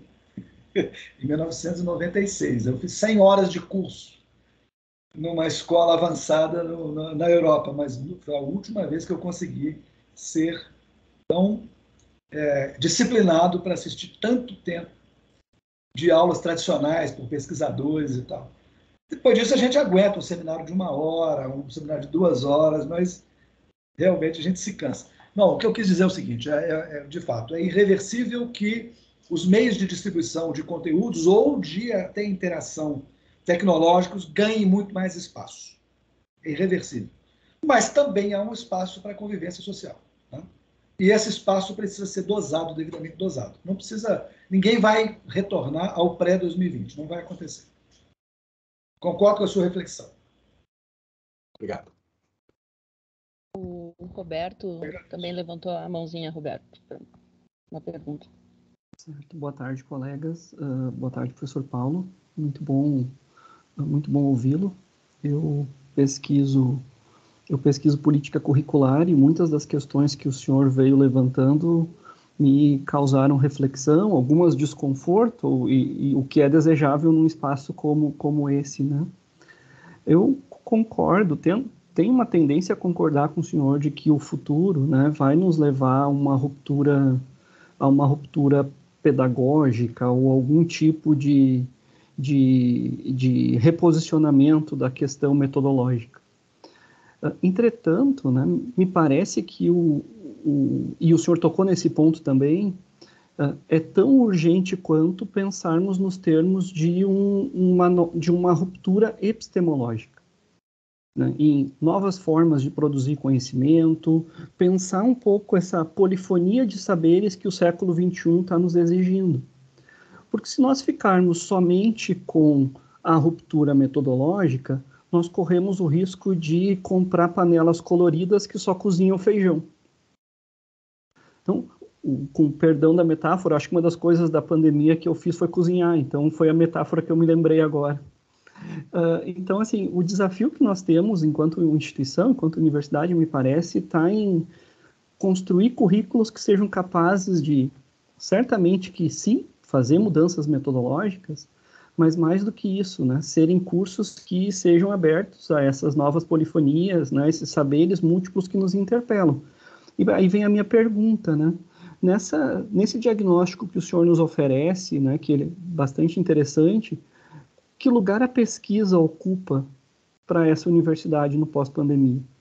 Nesse contexto em que novas questões têm nos interpelado ao longo dessa década, né? Qual é o lugar da pesquisa? Como é que o senhor vislumbra a pesquisa para uma universidade como a nossa? Mas obrigado pela sua fala, foi bem interessante. Beleza, Roberto. Muito obrigado. Eu agradeço também pela sua provocação. Na verdade, eu estou fazendo uma provocação. E naturalmente, é limitada a provocação que eu estou fazendo, porque não dá tempo de a gente abranger todos os temas. Falei, por exemplo, muito pouco sobre a pesquisa. Vou falar respondendo a sua questão. Mas antes eu queria fazer uma brincadeira. Bom que você tenha cozinhado feijão, desde que tenha sido preto. Não, essa é a minha preferência, né? Talvez seja a sua também. Eu acho que no Rio Grande do Sul se come muito feijão preto, né? Tá bom, pela minha experiência. Bem, eu também não falei muito sobre interdisciplinaridade, só comentei sobre a existência de cursos de bacharelado interdisciplinar, que foram uma novidade importante introduzida no programa Reúne. Eu tenho convicção de que esses arranjos epistemológicos novos são muito produtivos, e a razão para isso é muito simples. Não só o conhecimento, como você disse, no século XXI, nos apresenta essas novas opções cruzadas, em que, vamos dizer assim, ou se misturam alguns campos, ou então as sombras entre os campos acabam sendo iluminadas, né? Mas também porque, do ponto de vista prático, os problemas não são disciplinares. Então, a abordagem disciplinar para o tratamento dos problemas reais é muito limitada. Essa abordagem nos permite desenvolver instrumentos analíticos adequados para certas circunstâncias, mas não nos responde muitas questões. Eu não tenho dúvida disso. Concordo com você, mas foi um tema que eu não abordei, a não ser mencionando esses cursos de bacharelado. Eu gosto muito, para você ter uma ideia, de que a formação superior seja uma formação muito menos dirigida à profissionalização e mais dirigida à educação no nível mais avançado, quer dizer, para adultos jovens conhecerem uma parte importante da cultura humana, certo? Claro que isso não é realizável para muitos programas, mas é realizável para outros. É realizável nos nossos bacharelados interdisciplinares. Na minha universidade, por exemplo, nós temos um bacharelado interdisciplinar em artes e design que dá saídas para outras terminalidades. Ele permite conhecer e refletir aprofundadamente sobre os temas ligados a artes e design de uma maneira que um estudante de ensino médio não pode fazer. Isso vale também para o bacharelado de humanidades que nós temos. As leituras que o estudante faz dos temas amplos da cultura humanística na sua fase adulta são muito mais maduras do que aquelas que ele poderia fazer no ensino médio, embora certamente o tempo ainda vá requerer releituras sucessivas, né, dos temas em que as pessoas se debruçam com mais profundidade. Então, eu gosto mais da formação interdisciplinar, no bacharelado interdisciplinar, de uma maneira mais ampla e mais curta, com terminalidades possíveis na sequência, do que de formações dirigidas a um campo disciplinar único, né? Devo dizer para você também que a pós-graduação no Brasil, no campo interdisciplinar, cresceu muito. É a área que mais cresce, é a área que tem mais programas aplicados por ano, e é a área que desperta mais interesse.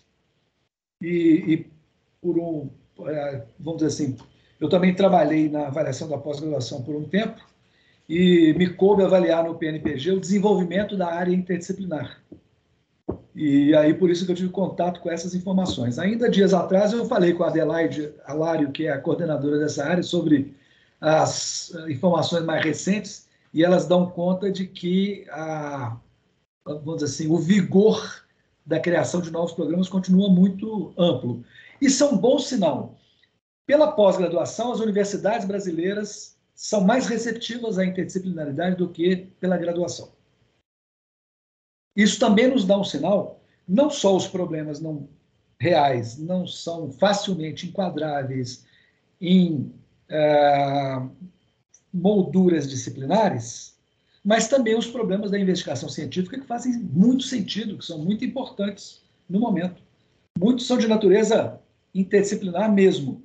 Nós tivemos, nesse período agora da pandemia, por exemplo, gente fazendo um monte de simulações computacionais para poder entender como é que as partículas de vírus se propagam e, portanto, estimar qual é a probabilidade de transmissão pelo ar em ambientes com diferentes tipos de comportamentos dessa doença. Olha, cara, isso há um tempo atrás, o cara que trabalhasse em dinâmica de fluidos, ele ia estudar água mesmo, ou então fluidos industriais, e acabou a conversa. Ele não ia estudar nada sobre um fluido que contivesse micropartículas de vírus. Muitas pessoas que nós vimos atuarem em linha de frente de observatórios de epidemiologia nesse período são pessoas que têm atuação em outras áreas de conhecimento. Usam ferramentas analíticas de um campo para aplicar em outro. A epidemiologia é excepcional nesse particular. Por aí, a gente percebe um caminho para poder fazer uma abordagem da sua questão sobre pesquisa. Mas eu antes vou dizer mais o seguinte, eu vejo que a Universidade Brasileira é avessa à interdisciplinaridade na graduação, não é tão avessa na pós-graduação, inclusive por necessidade, mas a reforma pedagógica de natureza metodológica no Brasil é muito atrasada. Então, esse problema também tem que ser levado em consideração. Talvez haja mais aceitação conceitual da interdisciplinaridade do que das metodologias de aprendizagem ativas. Talvez você também possa dizer mais sobre isso do que eu, mas, de qualquer maneira, há alguns ambientes absolutamente, eu diria, hostis a metodologias ativas de aprendizagem, especialmente porque isso depende do ator principal, que é o professor. Mas voltando à questão da pesquisa, eu também acho que é importante falar sobre pesquisa. A universidade em questão não é uma universidade qualquer. A Unicinos é uma universidade que se dirigiu à investigação universalista há bastante tempo. E, nos últimos anos, aprofundou essa relação, com vários campos de conhecimento e com várias implicações, desde o conhecimento per si, quanto o conhecimento aplicado a políticas públicas ou ao desenvolvimento de questões importantes para a economia, para a sociedade de modo geral. Então, nós estamos falando de uma instituição que tem história neste particular e que, portanto, deve prezar essa história e, especialmente, deve conectar essa história com outro fundamento importante, que é a sua natureza comunitária. A sua natureza de instituição que diz respeito ao ambiente em que convive. Esse ambiente é mais significativo do que outros ambientes. Então, isso produz alguma espécie de mediação que gera respostas variadas. E eu disse também na conversa de mais cedo com um grupo menor, sabe, Roberto, com um grupo de gestores, o seguinte, que com o reitor e o grupo da reitoria, eu disse que uma coisa fundamental para discutir planejamento, discutir rumos, etc., é saber diferenciar as escalas de tempo. Porque, com frequência, a gente está pensando em atividades que têm natureza de longo prazo, mas premido por circunstâncias cuja natureza é de curto prazo. E é claro que a resposta para as questões de longo prazo não pode ser oferecida com um arrazoado baseado em questões prementes de curto prazo. Então, o planejamento também exige diferenciar as escalas de tempo. Eu penso que pesquisa para uma instituição como a Unicinos deve olhar de forma muito especial para a possibilidade de cooperar com a comunidade. Há muitas formas de obter uma agenda de pesquisa dessa cooperação. Não estou falando nada de novo também, isso é tudo bastante antigo. Vou repetir o que eu já disse em outros momentos também, que isto também não ofende a natureza autônoma da instituição na busca da sua agenda de pesquisa, inclusive porque as instituições mais tradicionais do mundo, no mundo acadêmico mais desenvolvido, ajudaram a desenvolver a sociedade porque aderiram à agenda nacional. A agenda de pesquisa é próxima da agenda nacional. E no caso de um país diversificado, também de uma agenda regional. É claro que a componente regional é fundamental para isso. As questões que qualquer um de nós investiga no nosso lugar de origem são diferentes das questões que outros investigam em outros lugares. E podem ter reflexos diferentes sobre políticas públicas, sobre organizações da sociedade, sobre indústrias, etc. Eu penso que o campo da prestação de serviços avançados também pode ser frutífero. Há muitas instituições de primeiríssima linha que o fazem e nem por isso deixam de ser consideradas instituições focadas em ciência básica. Aliás, por meio, inclusive, das ciências básicas. E eu sou oriundo de uma dessas, né? Eu trabalho no departamento de física há 36 anos. Então, e minha formação toda foi de física teórica. Então, não estou falando numa posição de quem privilegia as aplicações porque faz aplicações. Não. Eu entendo que é indispensável que a universidade brasileira tenha consonância com a agenda brasileira. Em especial com a agenda regional. Não quer dizer cada pesquisador em cada projeto de pesquisa, mas quer dizer uma atuação que olhe para esse sentido e acho que esse sentido nos atende em muitos aspectos. Obrigado. Obrigada, Paulo. A professora Maria Cristina.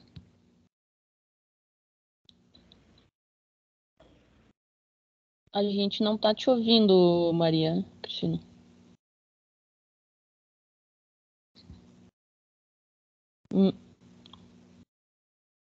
Acho que continuamos sem o teu áudio.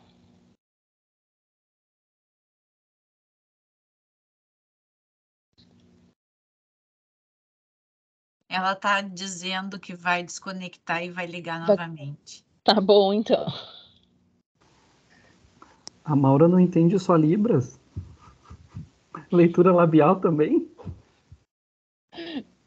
Muito bom, Maura. Deixa eu ver, tem aqui no chat se tem mais alguma coisa.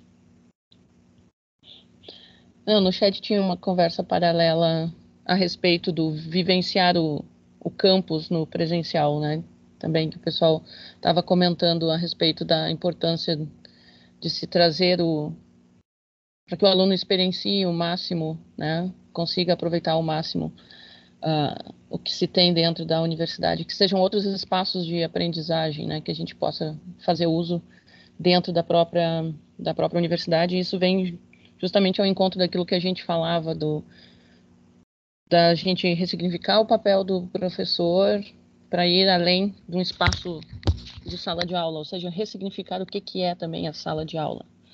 Então, acho que nessa conversa paralela não era nenhuma pergunta em específico, né, Baroni? O pessoal começou numa discussão paralela a esse respeito, né, da importância do estar vivenciando o ambiente universitário, né, de como que a gente faz isso de formas, né, a gente é acostumado, focado a fazer isso de uma forma presencial, foi assim que a gente fez até o momento, mas como se consegue extrapolar isso? Professora Maria Cristina? Parabéns, professor Paulo, pela sua fala, muito obrigada por estar aqui conosco. Quando eu levantei a mão, na verdade, o senhor, de alguma forma, estava respondendo aquilo que ia ser a minha indagação, mas de toda maneira, como eu estava com a mão levantada, eu vou fazer a pergunta ou pedir que o senhor retome, aprofunde um pouco a questão. Eu sou Maria Cristina, eu trabalho no programa de pós-graduação em História. O senhor estava dizendo que a nossa universidade tem história, e também tem história por ter um programa de pós-graduação em História e outros programas consolidados na área das humanidades, né? Diversos programas consolidados na área das humanidades. E, de alguma maneira, a gente tem se sentido com dificuldade de nos situarmos nessa agenda de pesquisa, que é uma agenda de pesquisa do Ministério da Ciência e Tecnologia para o Brasil hoje, bastante centrada, né, na pesquisa aplicada, na ciência aplicada, na ciência básica, né? E que, se não, é claro que não nos impede, traz dificuldades de participarmos de editais, de concorrermos a bolsas, né? E então gostaria de ouvir de sua parte qual é o lugar numa universidade confessional, comunitária, filantrópica, para as universidades confessionárias, né, filantrópicas, como a Unicinos e outras, né, que no sul do país tem bastante expressão e que investiram em programas de pós-graduação e tem esse arraigo regional, né, e comunitário, papel importante nas comunidades que elas desempenham e com as quais elas se relacionam, como é o caso da Unicinos. Como o senhor vislumbra para essas universidades, em que o investimento na pós-graduação é tão pesado, né, a dificuldade desses cursos e desses programas de se movimentarem num cenário que restringiu muito o investimento em pesquisa em geral, mas especialmente, né, nos toca assim, muito duramente uma definição estrita assim, das áreas prioritárias do investimento de ciência no país. Ok, minha cara Maria Cristina, muito obrigado. Por favor, dispense qualquer tratamento formal. Nós somos colegas, né? Bom, muito obrigada. Com certeza. Então, agradeço pela sua questão. E, então, eu preciso fazer uma distinção aqui antes de chegar no ponto da sua questão mesmo.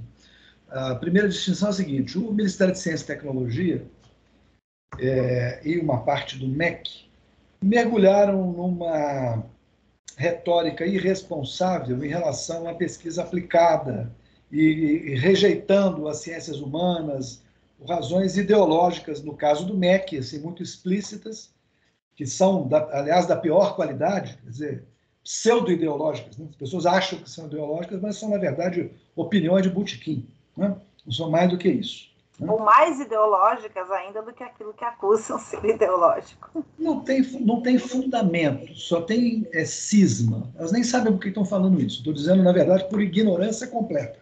Né? Do lado do MCTI existe um problema de estrutura. O problema de estrutura é que reduziu-se o espaço da ciência no MCTI.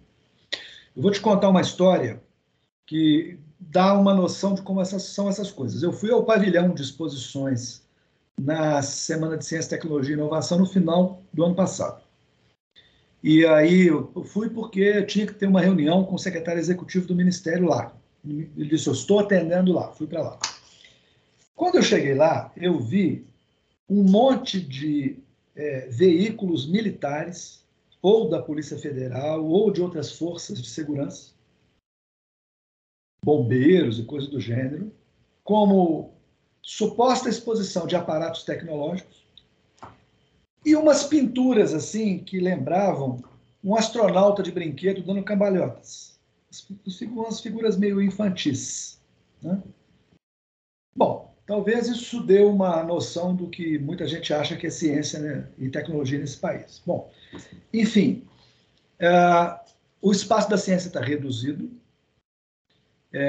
e o MCTI é um lugar que tem pouca reflexão e tem uma agenda muito instrumental. O lugar que tem um pouco mais de inteligência, aliás, muito mais inteligência, muito mais amplitude, não tenho dúvida nenhuma, mas muito menos autonomia é o CNPq. No CNPq, você deve ter visto um edital universal mesmo, você deve ter visto iniciativas para poder pagar os déficits dos INCTs mesmo, que são amplos em todas as áreas do conhecimento e tal.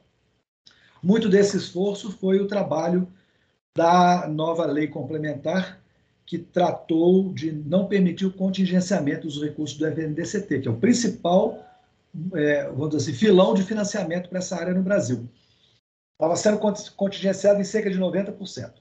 Embora o Ministério da Economia tenha feito a maior, vamos dizer assim, enganação durante o ano passado, parece que esse ano, de fato, o orçamento vai ter que ser cumprido. Porque eles fizeram, ao mesmo tempo, a tramitação da sanção presidencial da lei orçamentária e da sanção da lei com o veto, derrubando o veto que havia sido feito na lei complementar. Então, foi uma confusão danada, não sei quem acompanhou sabe melhor, mas, enfim, parece que a partir desse ano os recursos são melhores. Ontem mesmo eu falei com o Evaldo, presidente do CNPq, ele me lembrou, o orçamento mesmo é de 8 bilhões de reais do FNDCT para esse ano. Né? Bom, então isso é uma preliminar. Agora, com relação a Unicinos, a Unicinos desenvolveu um conjunto de programas de pós-graduação muito relacionado com o desenvolvimento das suas competências instaladas no seu corpo docente. Né? E desenvolveu algumas outras em que enxergou certos nichos em que seria oportuno fazer investimentos. Eu acho que, embora nos últimos anos a gente tenha passado por essas dificuldades, nesses últimos 3 anos, a chance de darmos uma virada no jogo é grande, mas eu diria, é necessário que todos se manifestem. É necessário que as instituições comunitárias levantem a voz e defendam as suas escolhas como escolhas importantes para o país. Não há, na área de tecnologia, na área de saúde pública, só para falar de algumas coisas que estão bem na nossa mente, na área de estudos sobre a guerra e a paz, sobre as relações internacionais, sobre os rumos da economia, não há quem possa avançar sem a concorrência das reflexões das ciências humanas. Então, é óbvio que elas são importantes. Muito obrigada, professor. Muito obrigada, colega. Muito obrigada, Paulo. Só que agradeço. A gente vai se encaminhando para o final. Tem o Rodrigo. Rodrigo queria fazer uma colocação. Só uma boa noite a todos, boa noite, colegas, boa noite, professor. Uma questão, talvez encaminhando para a nossa próxima agenda de pesquisa, né, e atividade dentro desse ciclo, né, na próxima semana, né, daqui 15 dias, na verdade, no dia 13, a agenda de estudo versa sobre excelência acadêmica.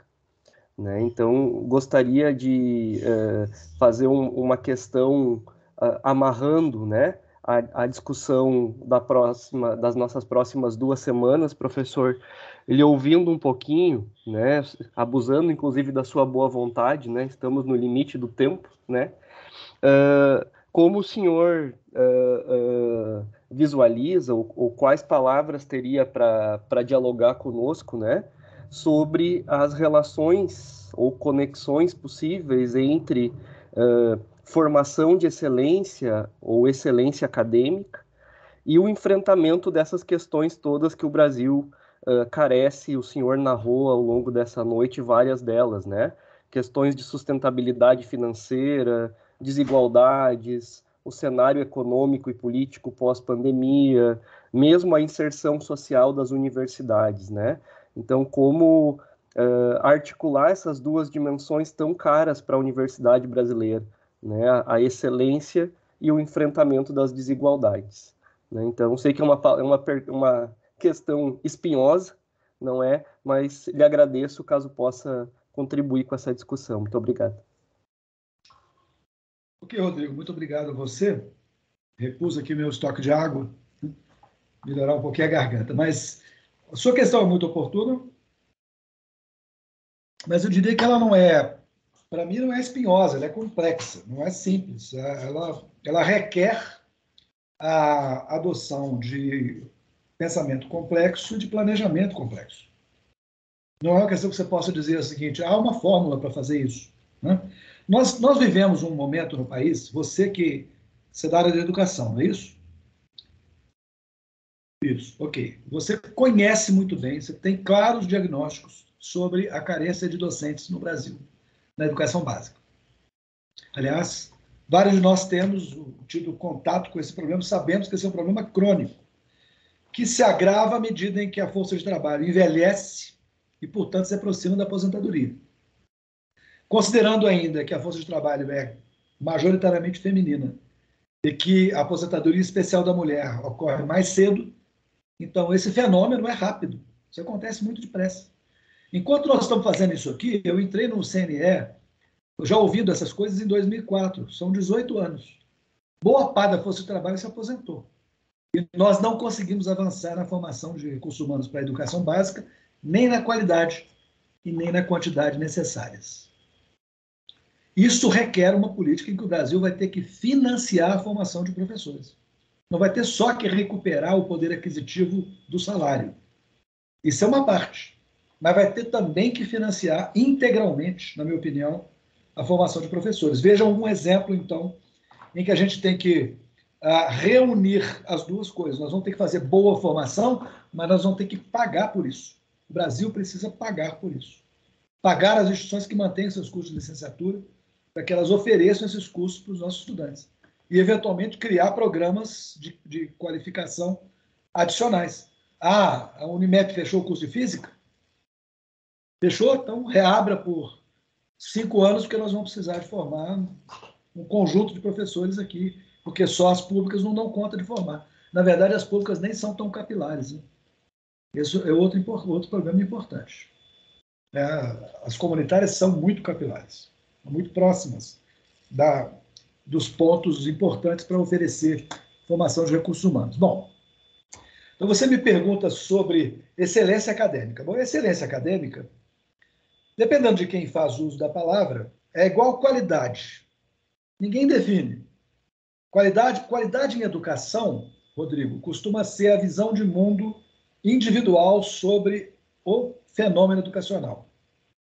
Ninguém define qualidade educacional, deveria definir. Eu começo dizendo o seguinte, mesmo sem definir, eu vou dizer que qualidades diferem segundo as finalidades. Uma coisa é fazer boa educação para certa finalidade. Por exemplo, fazer boa formação de profissionais no nível técnico, agente comunitário de saúde, é completamente diferente de fazer bom profissional de medicina. É completamente diferente. São qualidades distintas, não podem ser comparadas. Então, excelência também depende muito de quem está usando a expressão.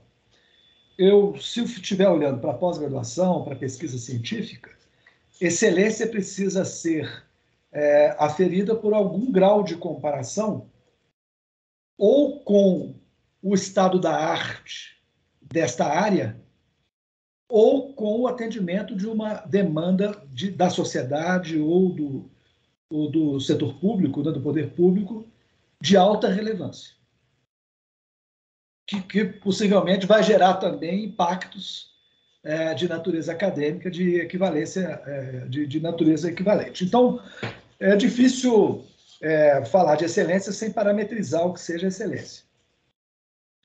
Agora, por outro lado, há quem tente contrapor excelência à inclusão ou ao cumprimento de papéis sociais relevantes.